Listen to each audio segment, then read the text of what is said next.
টুকরো করছে আবার দেশটাকে। একদিন দেখবেন কুচবিহারটাই হারিয়ে গেছে, উত্তর দিনাজপুরটাই হারিয়ে গেছে, দার্জিলিংটাই হারিয়ে গেছে, শিলিগুড়িটাই হারিয়ে গেছে।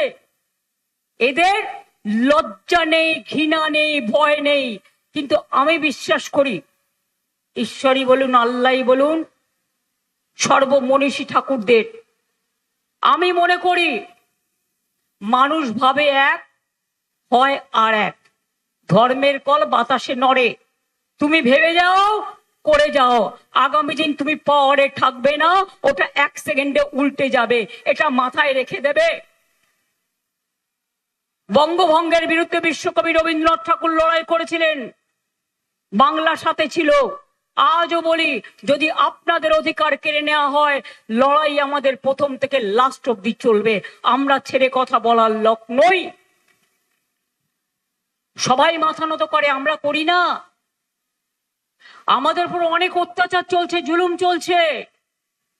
আমি এরকম ইলেকশন কোনোদিনও দেখিনি যে গায়ের জোরে পশ্চিমবঙ্গ পুলিশকে সব ক্ষমতা কেড়ে নিয়ে বাইরের ফোর্সকে দিয়ে, মনে আছে আপনাদের শীতলকুচিতে গুলি চালিয়ে দিয়েছিল, ভোটের সময় 4 জনকে হত্যা করেছিল। আমি তারপরে ছুটে এসেছিলাম।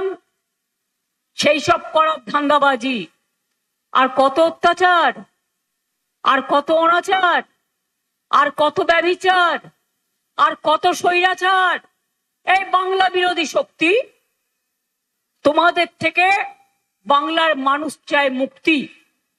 এবং তাই মনে রাখবেন, আগের বার বলেছিলাম লক্ষ্মীর ভান্ডার করে দেব, 500 টাকা দিয়ে শুরু করেছিলাম।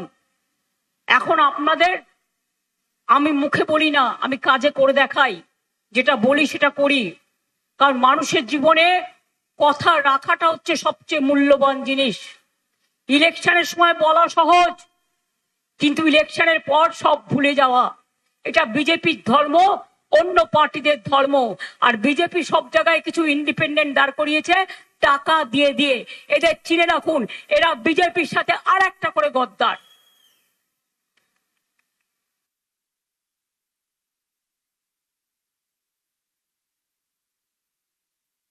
আমরা লক্ষ্মীর ভান্ডার ইলেকশনের আগেই 1,500 করে দিয়েছি। 1,500 1700 মা বোনেরা পাচ্ছেন। আজকে বলে যাই, সারা জীবন পাবেন। আমাদের সরকার থাকলে সারা জীবন পাবেন। এবং আমাদের সরকারই আসছে।